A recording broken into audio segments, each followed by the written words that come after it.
Bueno, buenos días a todos. Acá, perfecto. Buenos días a todos. Una breve introducción a esta tercera actividad de la mañana, vinculada a la medicina fetal, en este caso un simposio, perdón, una discusión que va a coordinar el doctor Lucas Otaño. Mi función va a ser básicamente presentarlo a él, al doctor Lucas Otaño. Él es médico obstetra del Hospital Italiano, está a cargo de la sección de medicina fetal, presidente de la Sociedad Argentina y de la Sociedad Internacional de Diagnóstico Prenatal. Es un referente en medicina fetal, un referente para nosotros, es un referente internacional, no solamente por este área en particular, también en lo que se refiere a la actividad asistencial, y podría sumarle en los últimos tiempos también un referente en lo que implica la ética profesional. Así que, Lucas, te paso la palabra para que coordines esta actividad, que seguramente va a ser muy interesante para todos, sobre todo para nosotros los obstetras a pie, dado que la selección de los discutidores en este foro es realmente un lujo. Bueno, buenos días. Muchas gracias, Leo. ¿Se escucha bien? Ok. Bueno, muchas gracias. Gracias a FASGO y felicitaciones a FASGO porque realmente este esfuerzo que está haciendo poner en marcha este evento virtual, que ya por lo que escuché personalmente y por los comentarios, está funcionando realmente bien, así que los felicito por esta puesta en escena. Hoy vamos a contar en esto que se llama tendencias en cirugía fetal, pero básicamente hemos consensuado con los expertos que ahora voy a presentar, hablar un poco de algunos temas que representan hoy las principales controversias en cirugía fetal. Vamos a tratar de hacerlo dinámico, de intercambiar, y para eso contamos con tres personas que están, además de especialistas en medicina fetal, son parte activa de los grupos de terapia fetal, o sea que conocen el tema muy bien, tanto por experiencia personal como por participar la comunidad internacional del área. Y bueno, contamos con Horacio Aguielo, que es especialista en ginecología obstetricia, médico de planta y de la Unidad de Medicina Fetal del Hospital Italiano de Buenos Aires, es expresidente de la Sociedad Argentina de Diagnóstico Prenatal y Tratamiento y es profesor adjunto de Clínica Tocoginecológica del Instituto Universitario del Hospital Italiano. También nos acompaña Adolfo Chegaray, que es especialista en obstetricia y ginecología, es diploma de medicina fetal otorgado por la Fetal Medicine Foundation del Reino Unido, es jefe de la unidad de medicina fetal y es codirector del programa de cirugía fetal del Hospital Universitario Austral. Es el actual presidente de la Sociedad Argentina de Diagnóstico y Tratamiento Prenatal y es director de la diplomatura de medicina fetal que se hace en la Universidad Austral. Y por último, contamos con la presencia de Sabino Gil Pugliese, de Córdoba, que es jefe del programa de cirugía fetal del Hospital Privado Universitario de Córdoba, es cirujano fetal en el Instituto de la Maternidad Nuestra Señora de las Mercedes en Tucumán y presidente de la Fundación Prenatal. Así que realmente un lujo, gracias a ustedes por... Y bueno, consensuamos con ellos de tocar tres temas y en una especie no de ping-pong, pero sí de que sea lo más o menos dinámico.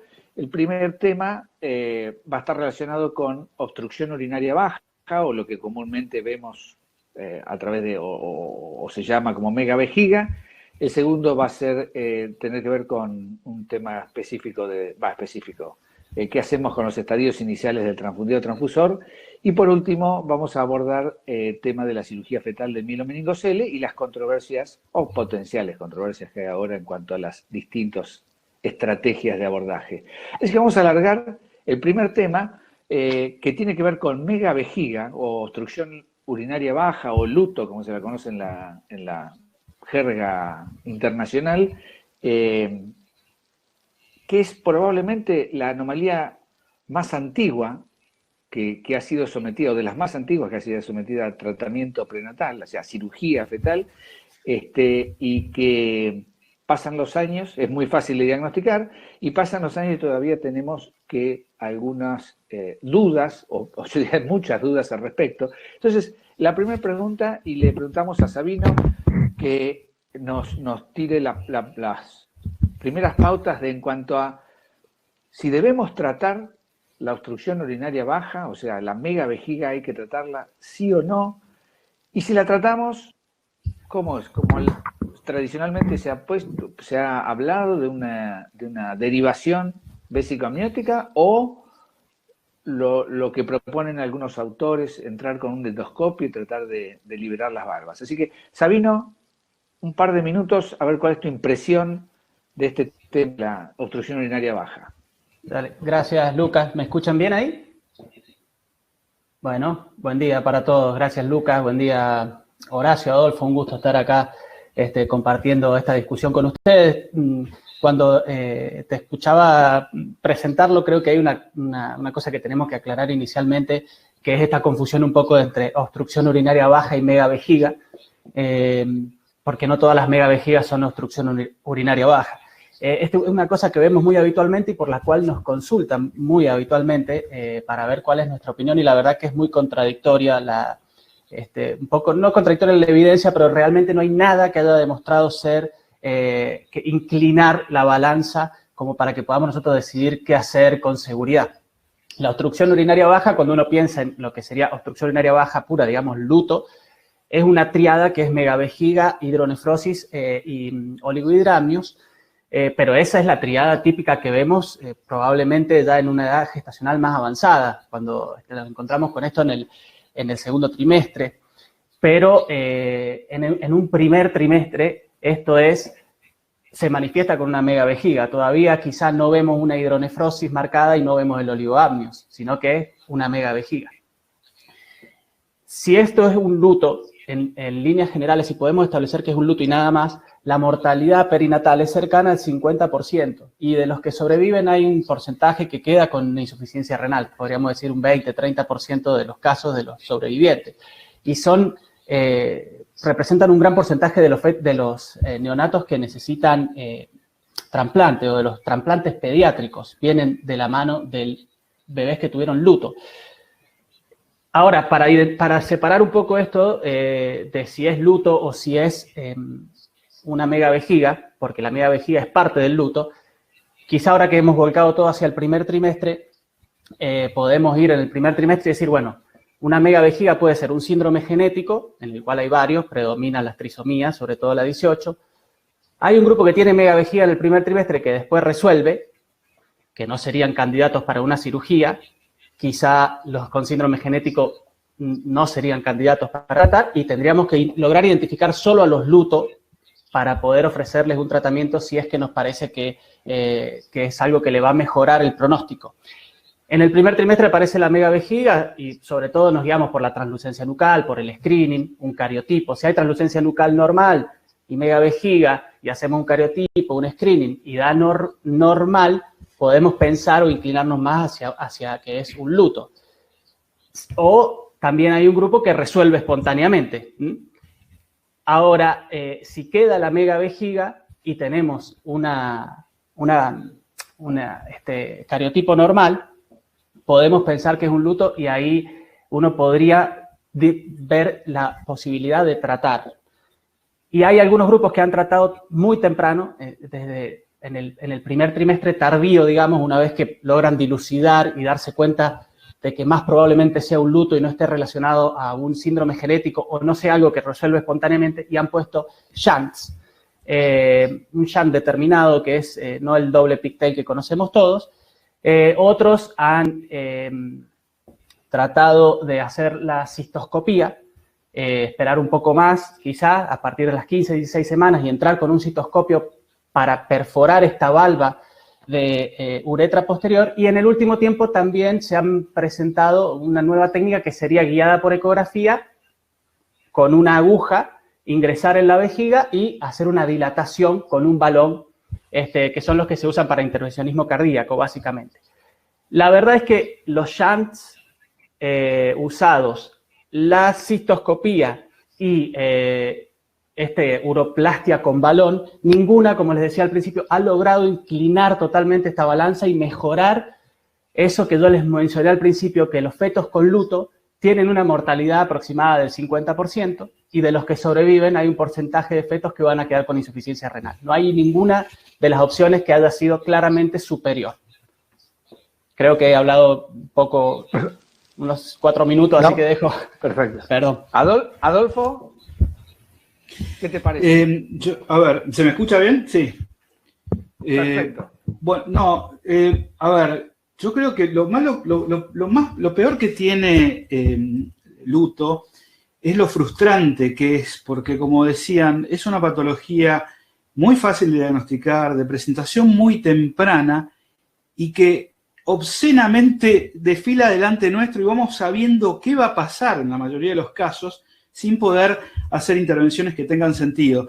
Y por eso es que creo que, y también creo que algo que uno tiene que tener bien en la cabeza con esto, es que lo que uno busca obtener cuando se propone tratar a uno de estos fetos es un sobreviviente pulmonar. Después, la insuficiencia renal uno la puede manejar, obviamente tiene sus problemas y sobre todo en urópatas muy severos que requieran diálisis antes de poder llegar a trasplante a los 2 años. Los padres tienen que estar bien informados con respecto a esto, pero lo que sabemos hoy en día es que lo máximo que hemos podido lograr es convertir una patología letal en una patología crónica, ¿sí? Severa. Y por eso es clave el asesoramiento a los padres, porque es absolutamente atendible que los padres ante esta información decidan, digamos, no hacer nada, ¿sí? Pero estas intervenciones a las que hace mención Sabino, sobre todo las tempranas del grupo de Haipel, con el stent más que un shunt, Somatex, son interesantes, pero tienen un problema, que es que uno coloca un stent en el primer trimestre a una edad gestacional en la que el diagnóstico morfológico es absolutamente precario. Entonces, han tenido muchos casos en los que posteriormente los fetos han tenido, digamos, síndromes polimalformativos como Bacter, que uno no puede, digamos, definir tempranamente, entonces le está salvando la vida a un bebé con una patología muy, muy severa, ¿sí? Eso entonces me parece, por un lado. Y además, Somatex ya no se vende más, ni siquiera en Alemania. Digamos, no se renovó la licencia en Europa de ese stent, que lo interesante es que tiene un calibre muy chiquito, se coloca por una misma aguja que de 18 Gauss con el que uno podría hacer una biopsia coreal, pero no está disponible para comprarlo ahora, ni siquiera en Europa. Entonces, esa línea quedó afuera. Con respecto después a cistoscopía, al único que le va bien es a Rodrigo Ruano, y nadie ha podido, digamos, reproducir sus resultados, y la cistoscopía además llega más tarde, porque hacer una cistoscopía antes de las 16 semanas es realmente, digamos, muy, muy difícil de que tenga un buen resultado. No sé qué opinás, Horacio. Sí, Horacio. Sí, bueno, gracias Lucas y Leo por la presentación, un placer estar con ustedes. Yo creo que primero que es una de las patologías más antiguas, tiene 40 años ya de tratamiento, de evaluación, ¿no? De 1980, y estamos siempre en el mismo camino sin salida. Yo ahí creo principalmente un problema que es todo el mundo, al revisar los datos viejos, el mismo Harrison, dice que un porcentaje muy grande de los que pensaban que eran valvas de uretra posterior, que teóricamente serían los únicos candidatos de tratamiento, no eran valvas de uretra posterior, sino que eran atresias uretrales, Bacter, otros síndromes genéticos. Entonces, primero tenemos, de alguna manera lo que dijo Sabino primero, una confusión entre lo que es la megavejiga, y decimos que la mayoría de los casos son valvas de uretra posterior porque vemos el signo de la cerradura y pensamos que es eso, y hoy se sabe que no es patrón neumónico. Y el segundo punto, también lo nombraron acá, parece que hay un pequeño grupo que, primero, la mayoría de las veces cuando los pacientes vienen ya tienen lesiones evidentes en los riñones por ecografía, lo cual evidencia mala función renal. pero aún los que no están así, el Pluto, que fue el randomizado que evaluó el tratamiento percutáneo del luto, mostró que un pequeño grupo de pacientes lo salvábamos de la muerte por insuficiencia respiratoria y lo pasábamos a sobrevida con insuficiencia renal terminal. Con lo cual, cuando se le aclara esto a los padres, en realidad es bastante difícil hoy en día aceptar que tiene algún lugar. Queda todavía abierto, pero yo creo que, como dijo Adolfo recién, uno ve desfilarlo y ya sabe lo que va a pasar, realice o no realice tratamiento. Así que me parece un tratamiento sin salida hoy en día. Bueno, podríamos concluir este tema que estamos todavía, inclusive los que estamos involucrados en la cosa cotidiana con casos de terapia fetal, todavía no sabemos qué lugar exactamente ocupa. Es decir, es fácil de detectar, es fácil de diagnosticar, casi diría, es fácil de hacer algo, independientemente, obviamente debe ser más difícil algunas cosas que otras, pero es fácil de hacer algo, o sea, de derivar esa vejiga. Lo que no sabemos es el para qué exactamente todavía, ¿no? ¿Coincidimos en eso? Sí, me dejás agregar una cosa muy chiquita. La sensación en general, creo, mía y de todos, es que los que andan bien, a pesar del tratamiento, quizá iban a andar bien aunque no le hicieras nada. Entonces ahí, por eso yo hacía el punto del principio, he avanzado mucho el grupo de Katia Vilardo, un grupo holandés, en tratar de seleccionar mejor al paciente para saber cuál es el que, de última, si algún día encontramos cuál es el tratamiento ideal, a quién aplicárselo. O sea que todavía estamos con problemas de selección de pacientes. Y yo, en lo personal, cuando me consultan los pacientes, realmente no estoy a favor de hacer nada y le digo esto: mira, probablemente si tiene que andar bien, va a andar bien aunque no hagamos nada. Y ahí, de acuerdo con Adolfo, en que los pacientes es terrible decirle eso, es muy difícil. Entonces, bueno, por ahí alguien dice, sí, yo le pongo el shunt, porque lo haces un poco por los padres, pero signos de pregunta por todos lados.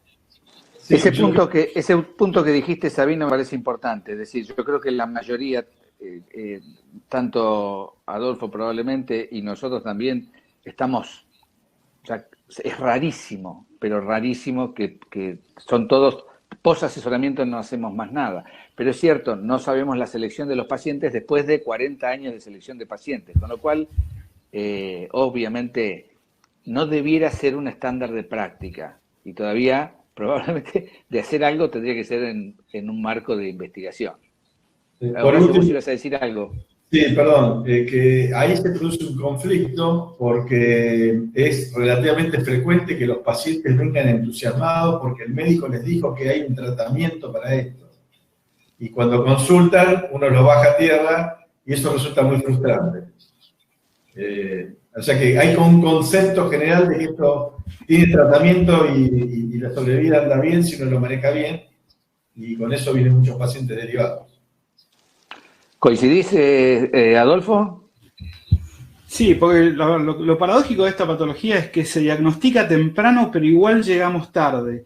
Y bueno, sí, no sé, los únicos que han demostrado algún porcentaje significativo de preservación de la función renal son justamente estos nuevos tratamientos que apuntarían a ser a fines del primer trimestre. Y bueno, con todo lo que dijimos del problema de una peor selección. Y después también lo que decía Sabino con respecto a esta serie de papers que sacó un autor Fontanella como parte de su PhD del grupo de Katia Vilardo, es que no es menor la cantidad de pacientes que digamos, resuelven espontáneamente. Es aproximadamente un 20% para las megavejigas tempranas. Entonces, ¿cómo sabes si a ese chico al que vos lo vas a intervenir, por ahí hubiera resuelto solo? ¿Sí? Entonces, es un tema, ¿no? Y después hay otro tema que no hemos hablado, que es que existen también, y me imagino que ustedes se los habrán encontrado, los luto tardíos. Pacientes que no tenían, uno vuelve a las ecografías y no hay megavejiga en el primer trimestre, pero después se le encuentra con una megavejiga en la semana 20, 22, Y ahí el asesoramiento es todavía más difícil porque el mejor punto de corte que se ha encontrado para desarrollo de hipoplasia pulmonar es oligohidramios antes de las 26 semanas. Entonces, ¿qué pasa con esos pacientes que no tenían megavejiga, desarrollaron una megavejiga, supongamos en la semana 22, ¿van a tener hipoplasia pulmonar? Y si tienen hipoplasia pulmonar, ¿va a ser comparable a una hernia diafragmática o va a ser letal, va a ser un Potter? Yo por ahí, desde el punto de vista, casi les daría, como tengo algunos años más que ustedes, una cosa, pareciera una patología donde entran los grupos, producen, de repente se frustran, dejan de hablar del tema, entran otros grupos y siempre estamos buscando la justificación de, no, pero en estos casos, si en esta de gestación, si en la otra, pero seguimos sin tener algo concreto. Si lo que tenemos concreto es que vemos muy bien cuando se infla la vejiga por una obstrucción urinaria baja y pensamos que algo hay que hacer. Cuanto más nos involucramos, vamos pensando con los años que hay que hacer poco o nada, ¿no? Eso ha sido un poco la historia de esto. Bueno, vamos a pasar al segundo tema. Estadio 1 de transfundido transfusor, es decir, polidramios en uno, oligamios en otro, estamos parados generalmente alrededor de las 20 semanas, Doppler normal y ambos tienen vejiga. Estadio 1. Acaban de salir algunos datos, que todos ustedes están al tanto, pero ¿qué hacemos en la práctica? ¿Lo tratamos o no lo tratamos? Si lo tratamos con láser, lo tratamos con amniodrenaje o manejo expectante.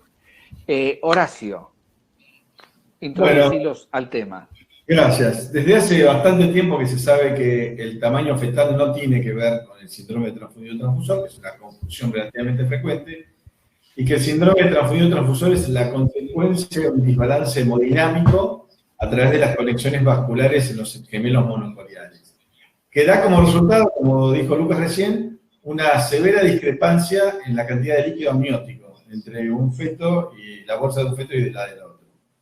Desde hace bastante tiempo también el doctor Quintero propuso una clasificación que se sigue usando que de alguna manera demostraría grados crecientes de compromiso en la compensación hemodinámica y no quedan dudas desde hace ya de 2004 con el trabajo de Senat, que fue un aleatorizado, que el tratamiento es la fetoscopía y ablación con láser de la anastomosis en los estadios 2, 3 y 4, que son considerados estadios avanzados. El problema que hay puntualmente que plantea Lucas acá es, el estadio 1 sería dentro del abanico de probabilidades el grado más leve, y por otro lado el tratamiento fetal con fetoscopía no está exento de complicaciones, como por ejemplo la bolsa rota, el parto en edades gestacionales no viables o, por ejemplo, la muerte fetal, el sangrado. Entonces, la pregunta sería, ¿qué hacemos con un estadio 1? ¿Cómo les va a estos embarazos? Y de nuevo, digamos, hay datos recientes, hay una revisión sistemática de la literatura del grupo de Antonio y de Asmacalí, que acaba de salir este año, que revisan decenas y cientos de grupos de trabajos y de publicaciones en miles de casos de embarazos gemelares analizados por estadio de Quintero.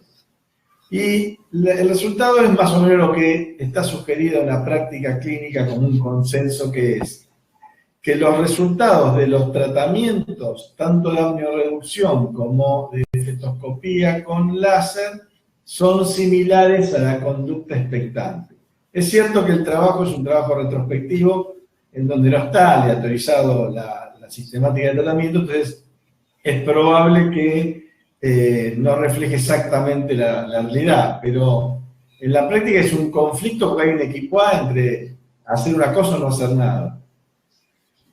Uno diría que depende. Si se nos presenta un embarazo donde entra en la definición, uno tiene menos de 2 centímetros y otro más de 8, digamos, más de 10. Y la situación es estable, el cuello del útero es largo, la paciente no tiene síntomas, y uno lo puede seguir, y no hay cambios, probablemente la conducta expectante sea una buena opción.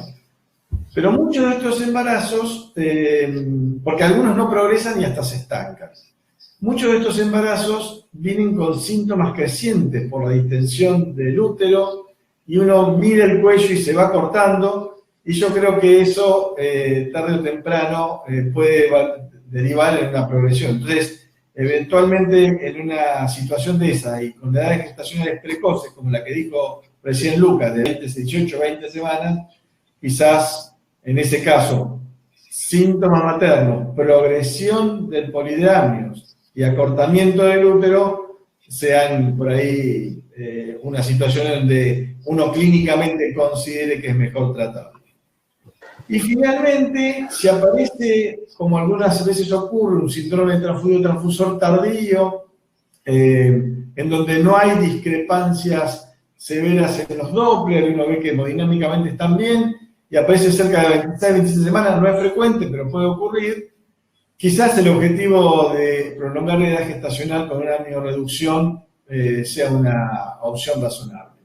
Lo que sí es importante remarcar es que uno no optaría por una amniorreducción precoz, porque si bien es un procedimiento sencillo y de bajo riesgo, tiene potenciales riesgos, y el potencial riesgo es que se desprendan las membranas. Y si uno sabe que hay un porcentaje de síndrome de transfusor estadio 1 que progresan a estadios más avanzados, y uno hizo una amniorreducción y se despegaron las membranas, está disminuyendo la chance de un tratamiento efectivo como segunda opción. Así que yo diría que por las dudas, amniorreducción no, y clínicamente no hacer nada salvo que progrese, se acorte el cuello o tenga muchos síntomas la madre. Bueno, algunas cosas para decir, pero querría ver qué opinan. Ok, sí.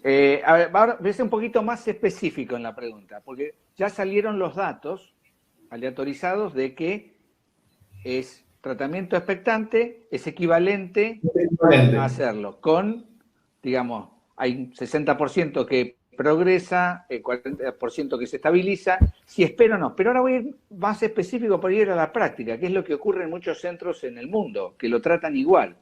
Ustedes llegan a un paciente con estadio 1, pero el paciente vive a 500 kilómetros y no puede quedarse. Y tiene una placenta posterior y parece... ¿Se trata o no se trata? Sabino, primero. Dale. Mira, la verdad es que si el paciente, obviamente que esto depende mucho de la charla previa y por eso hace falta una muy buena conexión con el derivador para que no te pase, porque si te llega el paciente, te pusieron hasta incluso, no sé, podría pasarte un avión sanitario que te lo trae y te llegó y es un estadio 1 y bueno, yo creo que por ahí uno tendría la tendencia a operarlo. Porque si no se puede quedar, ¿no? Uno podría plantear, bueno, a ver, esperemos una semana, esperemos 2, ¿cuánto tiempo puede estar fuera de su casa esa paciente? ¿Cómo evoluciona por lo menos en ese tiempo? Si hay una tendencia a la resolución. De lo que demostró este trabajo del que vos hablaste y de lo que estamos hablando, en realidad yo no he encontrado la publicación original, nos pasa muchas veces y también pasa con el tema que estuvimos discutiendo anteriormente, que aparecen las exposiciones en los congresos, pero la publicación sale 1 o 2 años más tarde. Yo no he visto todavía la publicación de ISDIL, la final, de esto que demostró que el resultado entre hacer el láser en el primer trimestre y no hacer, en el estadio 1 y no hacerlo, y esperar a si se complica, y solo hacerlo en caso de que se complique, ya sea porque evoluciona en estadio o porque la madre empieza con acortamiento del cuello. En su gran mayoría, los que estaban destinados a ser expectantes en el grupo expectante y necesitaron un láser de rescate, eso demoró unos 14, o sea, en 14 días ya habían necesitado el láser. O sea que si vos la podés retener 2 semanas a esa paciente, podrías darte cuenta quizá si es la que estaba destinada a progresar o no. Si no la podés retener de ninguna forma, creo que podríamos decir que es discutible, podrías hacer el láser. Pasa que de las que estaban destinadas al grupo expectante, el 50% necesitaron el láser. O sea que es otra vez medio que tirar la moneda, ¿viste? Del grupo total, el expectante anduvo tan bien como a los que le hicieron láser o similar. De las que fueron expectantes, la mitad terminaron necesitando el láser de todas formas. Entonces, sí, me gustó. Me gustó, Sabino, ese de si yo la puedo retener 2 semanas, porque en 2 semanas más o menos me doy cuenta si es estable o no es estable. Hoy presentó los datos, Julien, que yo sé que Adolfo lo estaba escuchando. Adolfo, ¿qué te parece a vos en la práctica? Sí, estoy completamente de acuerdo. En medicina fetal es muy difícil tomar decisiones con una foto. Necesitas la película. Y por lo menos, a ver, estamos hablando de una enfermedad progresiva habitualmente. Entonces, yo ahí haría lo mismo que dice Sabino. O sea, trataría por todos los medios de que la paciente se quede 10 a 14 días para ver un poco las tendencias. Y de hecho, ya avisándole que la mayoría, porque el 60% es la mayoría, van a requerir una cirugía de rescate y va a cambiar la situación. Y además el problema es que los resultados, o sea, por más que en este estudio controlado y autorizado los resultados no fueron diferentes, si yo me duermo y si la paciente vuelve y después me vuelve con un estadio 3 o estadio 4, ahí sí que los resultados no son iguales, porque los resultados dependen también del estadio. Un láser en un estadio 4 no es lo mismo que un láser en un estadio 2. Entonces, creo que haría eso. Y digamos, en nuestra experiencia hemos tenido desde casos que revirtieron completamente, no estabilizados, sino que revirtieron directamente el estadio, el síndrome transfundido transfusor, normalizaron el líquido amniótico, casos que esperamos y a las 32 semanas, 30 semanas, tenían miocardiopatia hipertrófica, que hay que ver a ver si es un cambio que no pueda tener algún resultado adverso para el chico, y un caso incluso que invirtió el sentido del síndrome transfundido transfusor, y el que era dador se convirtió en receptor, con el problema adicional de que ahí hacer un láser es casi imposible, porque te tenés que meter en el saco de digamos, uno que tenía, digamos, poco líquido para poder solucionarlo, ¿sí? Entonces, yo creo que haría eso, esperaría 2 semanas para definir. Una cosa interesante que dijo hoy Julien Stirnemann con respecto, ellos no pudieron detectar ningún predictor de cuál era el que se le iba a complicar o no. Eso es interesante, pero probablemente porque no dan los números. Pero él dijo, pero yo tengo un feeling que la que viene con muchos polidramnios, no la que viene con 8 o 9 centímetros, la que viene con 13, 14, 15, esa es la que, aunque no pase en estadio 2, tiene chance de entrar en trabajo de parto, acortar el cuello, romper la bolsa, etcétera, etcétera. Y a nosotros, Horacio seguramente se acordará, alguna vez nos ha pasado que la estábamos mirando y de repente explotó en estadio 1. Es decir, que el polidramio muy severo, no sé si vos te acordás, Horacio.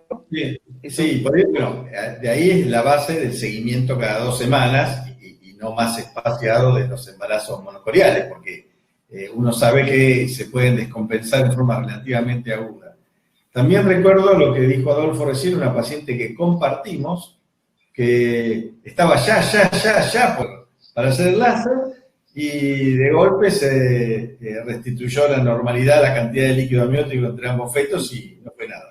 Pero lo interesante también que se dijo recién es que cuando uno deja evolucionar el estadio 1, la mitad de las veces progresa. Y cuando uno mira lo que pasa con los pacientes que fueron tratados con láser, la recidiva es prácticamente 0. Entonces, quizás si la paciente viene derivada, es de lejos, tiene mucho líquido amniótico, una conducta, digamos, después de mirar y tomarse las cosas con calma, por ahí hacer un láser tendría lugar. Por el otro lado, si tenemos tiempo, espera y la podemos chequear las veces que sea necesario, una conducta expectante sería lo bueno.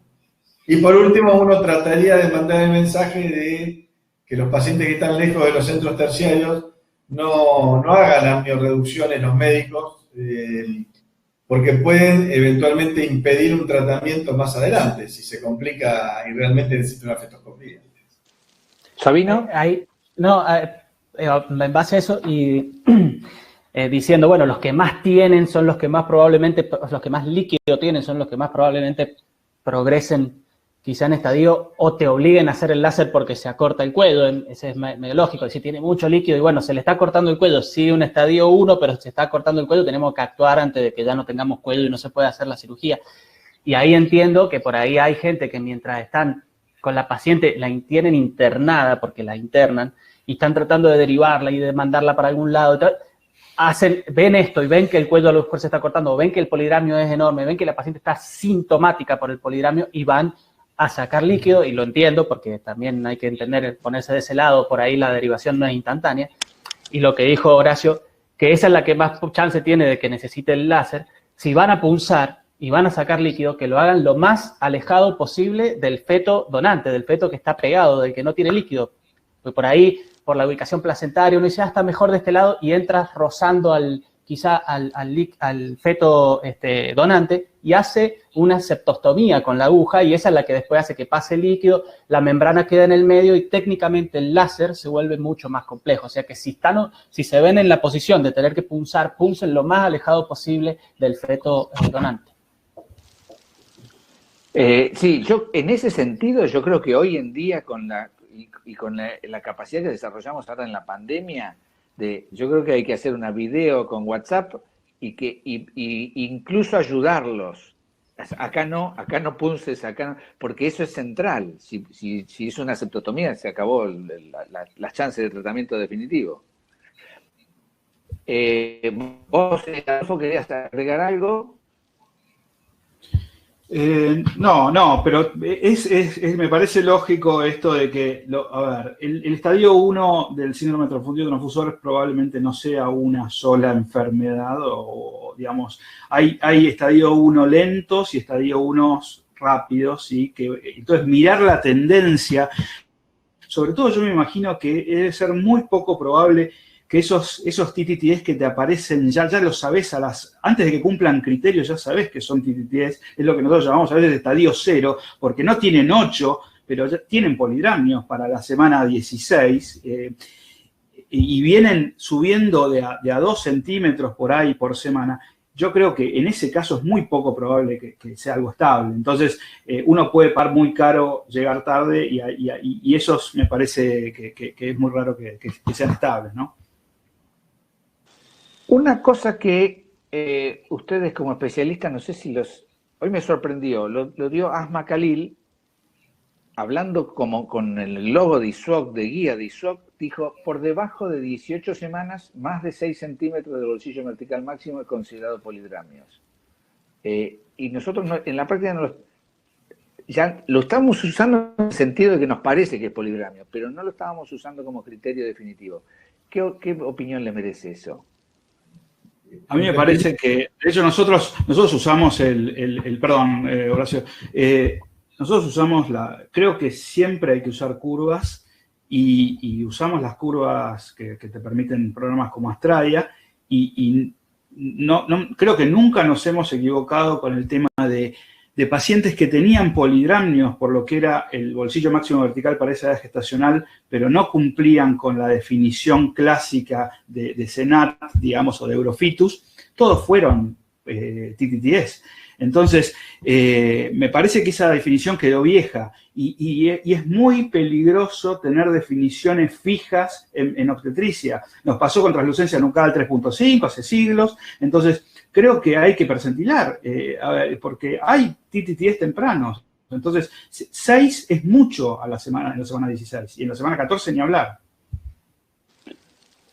Horacio.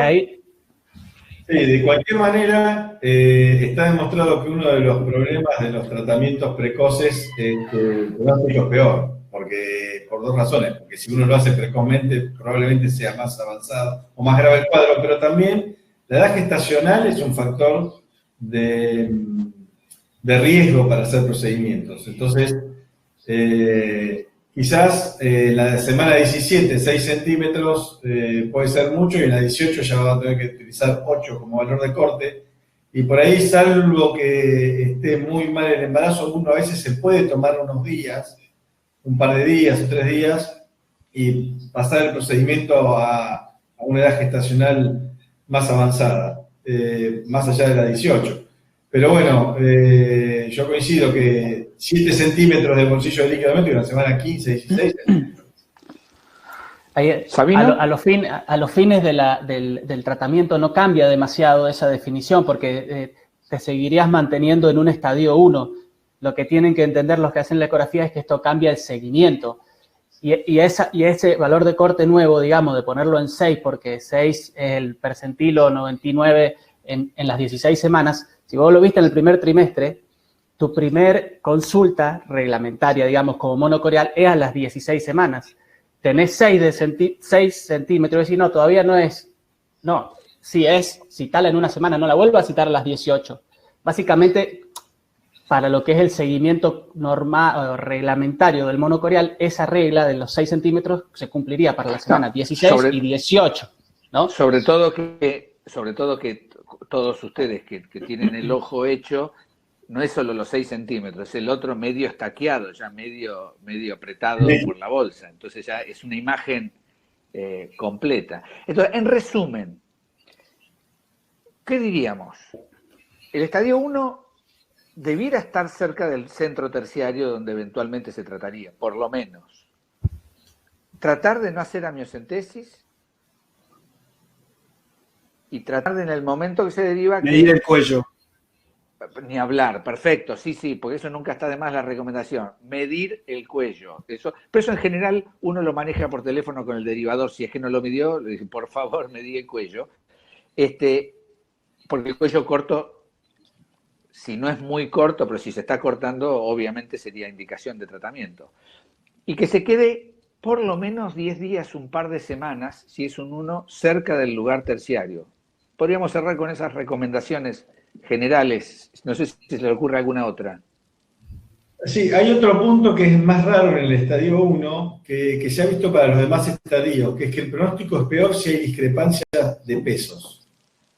Y ese punto claramente podría, en alguna situación, es más raro en el estadio 1 que haya más discrepancia de peso, pero si se nos muere el chiquito por una restricción en un estadio 1, digamos, uno estaría pagando el precio por eso. Así que sería otro dato a tener en cuenta, si hay mucha diferencia de peso estimado.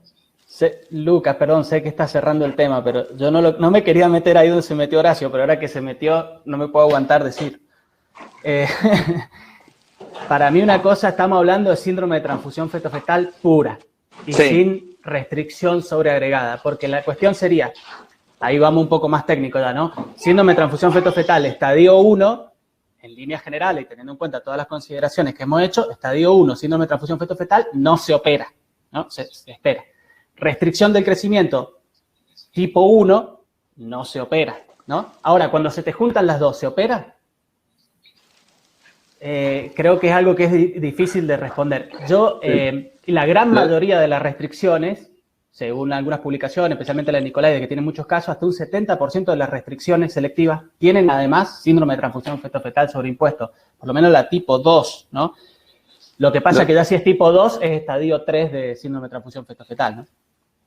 Lo dejamos para el FASGO, sí, para la para el año del FASGO, pero sí, en general, el feto, cuando tenés mucha discrepancia, se te está muriendo uno, no es estadio 1 el STT, es estadio 3, porque esos son los que tienen algún. Pero bueno, lo dejamos para la próxima de FASGO, que sería el tratamiento, sería la otra controversia, el tratamiento de restricción de crecimiento selectivo, sí, no, cómo, qué motivo de controversia en el mundo. Bueno, avancemos con la última parte, estamos bien de tiempo, que es mielomeningocele. Mielomeningocele, hoy, diagnóstico de mielomeningocele con determinadas características que no vamos a ahondar. Dentro de los estándares de cuidados está la reparación prenatal, o sea, la cirugía fetal. Y ese estándar está dado a partir del aleatorizado, del MOMS, que es con exteriorización del útero e histerotomía y cierre del mielomeningocele por histerotomía. A punto de partida de eso surgieron otras estrategias, sobre todo por el riesgo materno de la histerotomía más o menos amplia. Entonces hoy tenemos la histerotomía clásica, tenemos la mini histerotomía, microhisterotomía, tenemos todo, pero digamos, vendría a ser un agujero más chico, para que se entienda, y tenemos la estrategia que se está armando endoscópica.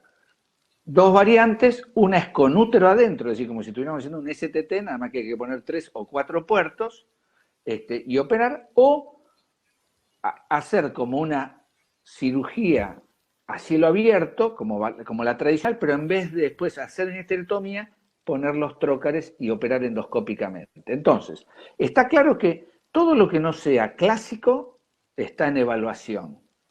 Pero no obstante, me parece que merece algunas consideraciones en términos de dónde estamos parados y cómo está jugando toda la información que está entrando en cuanto a la histerectomía más chica, la endoscopía, etcétera, etcétera. Así que lo dejamos. Adolfo, hacenos una introducción de esto. Bien, bueno, ahora en marzo del año que viene se cumplen 10 años de MOMS y un poco lo que pasó después de MOMS es que, bueno, proliferaron obviamente los centros que empezaron a ofrecer cirugía fetal. Algunas entidades internacionales como el Colegio Americano de Neurocirujanos lo propone como estándar de cuidado hoy en día, para los fetos obviamente que cumplen con los criterios. Y la otra pregunta que surgió en el momento era si eran reproducibles. Los resultados no solo fueron reproducibles, sino que fueron superados, de hecho, y no solo superados en el hemisferio norte, sino que en muchos centros del hemisferio sur tenemos resultados mejores que los de MOMS, ¿sí? Entonces, el siguiente capítulo de esto es, bueno, cómo abordamos los problemas y los riesgos que implica darle este beneficio en calidad de vida a estos chicos, ¿sí? Y estos básicamente son dos, son, digamos, la histeromorbilidad, el problema sobre dejar un agujero en el útero, y la prematuridad, ¿sí? Entonces, bueno, en base a todo esto es que fue pasando lo que un poco contaba Lucas, de empezar a desarrollar avances técnicos para tratar de, digamos, reducir la histeromorbilidad, pero que esto no sea a expensas de la neuroprotección, ¿sí? Que es lo que uno busca hacer en estos chicos, ¿sí? Y bueno, entonces tenemos por un lado el tema de la cirugía endoscópica, que hay que entender que primero, no es una sola técnica, son dos, y tienen sus diferencias importantes, ¿sí? Uno tiene que inflar el útero con un gas, ¿sí? Que hasta hace no mucho no se sabía si el dióxido de carbono, que es un gas que produce acidosis, realmente tenía algún problema que se sabía en modelos animales. El gran advenimiento en esto ha sido el descubrimiento de que la humidificación y el calentamiento del dióxido de carbono parece hacerlo por lo menos inocuo, aunque no hay estudios realmente a largo plazo que nos digan que realmente es así, pero pareciera ser que, digamos, los fetos toleran.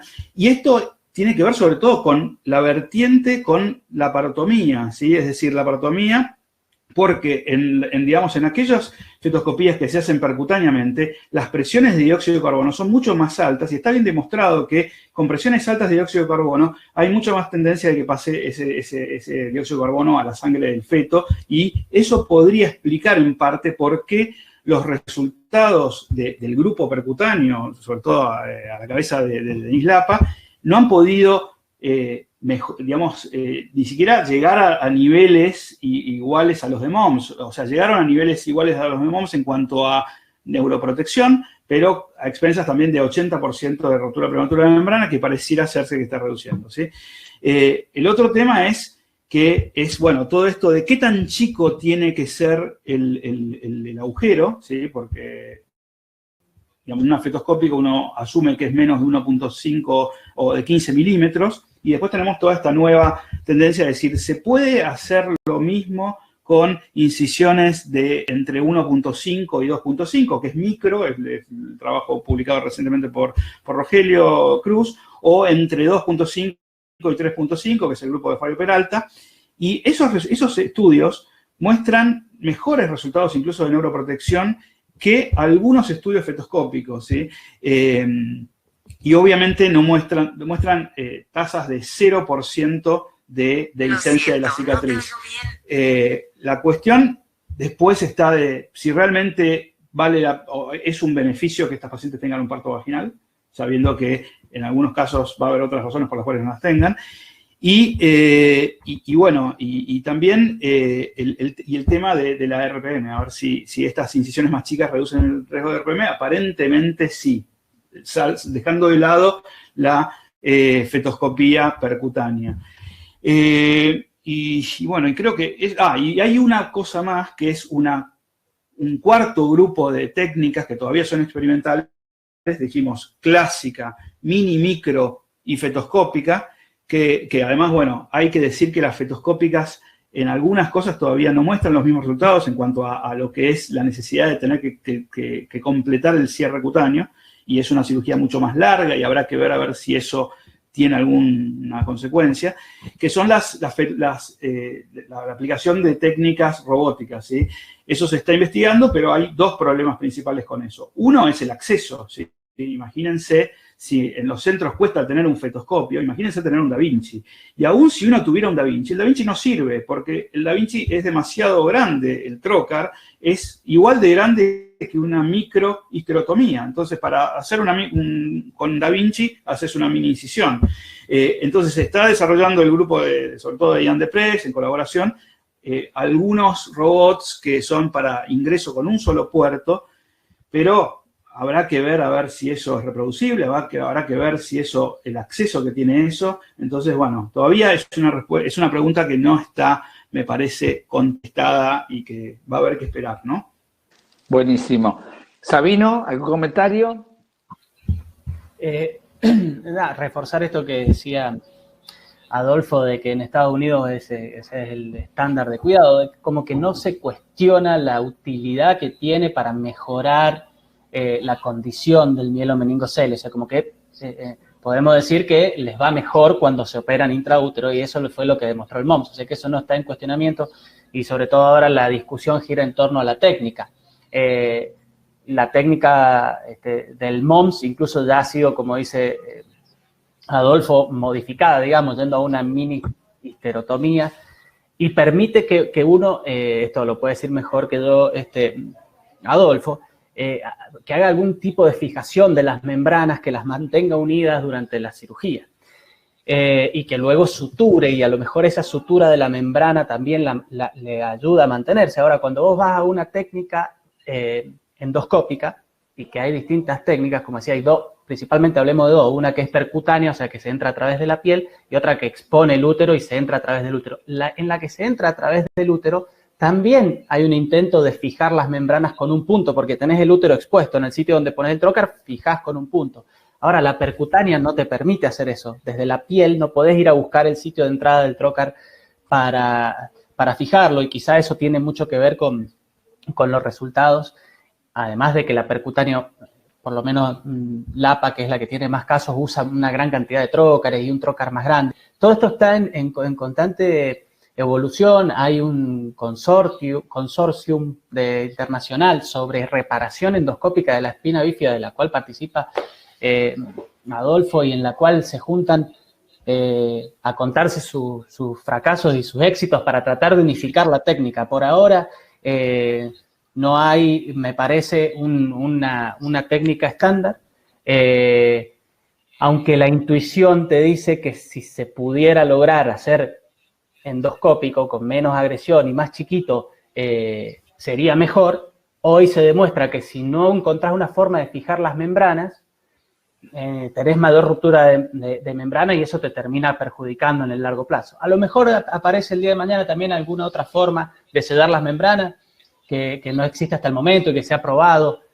Cuando uno entra endoscópicamente, entra por un huequito en el útero, cuando saca, queda el hueco en la membrana. Algunos dejaban un taponcito ahí intentando hacer un parche para que eso cicatrice. No funcionó. Quizá alguien inventa una forma de fijar las membranas con la técnica endoscópica, y eso lo mejora. Habrá que esperar. Horacio.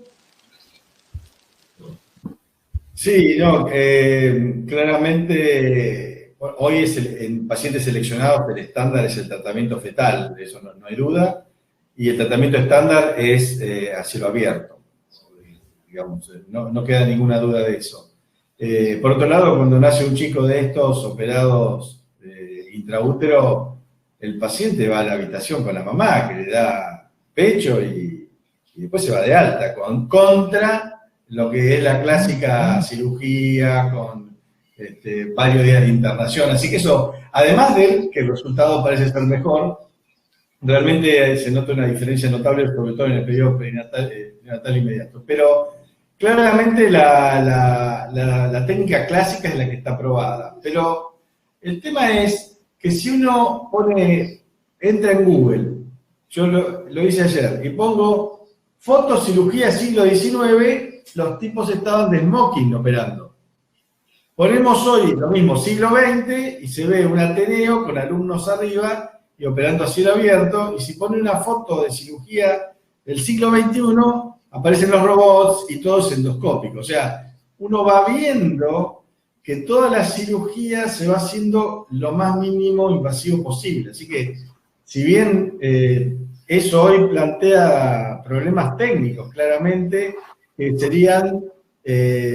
el éxito neurológico es igual que el cielo abierto y, digamos, cuán riesgoso es el procedimiento si se prolonga con respecto a la cirugía a cielo abierto. Yo creo que claramente lo que está establecido es que la mini histerectomía parece ser una gran ventaja con respecto a la histerectomía clásica y que ha reducido los riesgos, no solamente de complicaciones, sino la edad gestacional en la que se nace, etcétera, también es importante. Y por otro lado, hay una tendencia mundial a hacer las cirugías endoscópicas, en todo. Así que no sé cuál es la realidad hoy, pero me imagino que en el futuro es altamente probable que termine siendo todo cerrado. Sí, yo creo que hay una cosa que dijo Adolfo que es muy importante, que es decir endoscópico hoy es decir es una bolsa de gato. Estamos hablando de Claro. approach distintos, incluso con las mismas técnicas, grupos con resultados totalmente disímiles. Es decir que hoy por hoy estamos... Y da la impresión de que caminamos hacia ahí, pero claramente todavía es un camino... Y quedan preguntas por responder. 2 puertos, 3 puertos, percutáneo o con apertura del abdomen y esterilización del útero. O sea, hay muchas técnicas, como decís vos, entonces a veces es difícil comparar. Y sobre todo, que los resultados ahora son mejores que los de la cirugía clásica porque han pasado muchos años y uno va aprendiendo de lo que pasó antes. Y esto es más nuevo, así que obviamente debe necesitarse tiempo para ver en qué termina, pero la impresión es que a largo plazo hay una chance en todas las cirugías de ir hacia lo cerrado. Hoy el estándar parece ser a cielo abierto. ¿Adolfo? Sí, yo creo que, a ver, evidentemente todavía creo que no tenemos el instrumental adecuado para poder hacer bien una cirugía tan compleja. Por eso es que dura el doble la fetoscópica. Y cuando una cirugía es tan difícil, y eso también los muestran los estudios de curva de aprendizaje, es el doble de curva de aprendizaje, son casi 60 en vez de 35, creo que también hay un sesgo importante de quién es el cirujano de cada centro, ¿viste? Porque si vos tenés un Stravinsky, y que el tipo es un habilidoso, un Maradona, un Messi de la endoscopía, eso es muy difícil tenerlo en todos los hospitales, ¿sí? O en todos los centros de cirugía fetal. Entonces, por eso pasa esto también de que equipos, por ejemplo, formados por gente que produce resultados excelentes, no han podido mostrar lo mismo, ¿sí? Entonces, no hay que olvidar que hay un factor operador dependiente, me parece, ¿no? Es cirugía esto. En la medida que se estandarice, puede ser que después los entrenamientos sean más estructurados y más fáciles, pero hoy por hoy depende muchísimo de eso que estás planteando vos. Yo resumiría entonces esto es, el estándar hoy es cirugía a cielo abierto, en casos muy seleccionados y tratando de participar, de tratar de que sean datos públicos, es decir, estar participando en este caso, lo que hacemos, o si vamos a hacer endoscopía, es que seamos parte del consorcio, que es un poco fue la idea de Nicolai, de decir, no revolvemos, cada uno se queda con sus datos, sino que pongámoslo todo, porque en algún punto sospecho que van a decir, bueno, esta técnica no la hagan más, la que fuera, o solucionen el problema de las membranas, esto se sigue por acá porque esto es lo único que está más o menos en discusión. Así que me parece que la idea del consorcio me parece que es muy bueno para ahorrar tiempo, sumar experiencias para sacar conclusiones un poco más valederas. Yo, porque hay una sola, en el chat una sola pregunta que era del tema anterior, pero en honor a que lo hace el doctor Juan Lunghi, que les pregunta a ustedes, a los expertos, si el estadio, el transfusor estadio 1, es diferencia si aparece a las 16 semanas o si aparece a las 25, en términos de qué hacemos o qué no hacemos. Brevemente, a ver, Sabino, ¿querés contestar? ¿Qué diferencia hay sería la pregunta, ¿qué diferencia hay en el tratamiento o en la conducta que seguimos? Nos cambia el manejo. Si el estadio 1 se presenta en la 16 o en la 26. Eso es que se presenta en la 16, obviamente que lo que estuvimos discutiendo nosotros, que tenemos que esperar y tenemos una conducta expectante. Lo que te pasa a las 26 es que ya está, por eso es muy buena la pregunta, ya está fuera del... Si se mantiene y se te complica a las 2 semanas, ya va a tener 28 y ahí no se lo puede operar, entonces lo tendrías que hacer nacer. Digamos, pues ya no es operable y se te pasó de estadio. Entonces, creo que de todos modos la tendencia es a no operar, no importa qué edad gestacional, o sea, si es a las 26, a no ser que veamos ya que el cuello está corto, o sea, que dé una indicación materna de operarlo. Si sigue desde el punto de vista fetal, no se opera. O la otra es que venga, tenés 2 tipos y que vos podés ver que viene como evolucionando muy lentamente y se te termina de manifestar a las 26, ese, a lo mejor, como dijo Horacio antes, lo podés tirar un par de semanas, 2, 3, 4 semanas más, quizás solo con amniodrenaje, quizás. Ahora, si fue algo muy súbito, podrías pensar que que vas a tener que hacerlo nacer porque va a evolucionar muy rápidamente o vas a tener que hacer, el amniodrenaje no te va a servir porque lo vas a tener que punzar casi menos que cada una semana. De todos modos, yo, en ese sentido, si aparece un estadio 1 en semana 26, teniendo en consideración esto, qué evolución ha tenido, si es muy rápida o es muy lenta, en general te diría que mi tendencia es a no hacer nada y esperarlo y tratar de manejarlo expectante.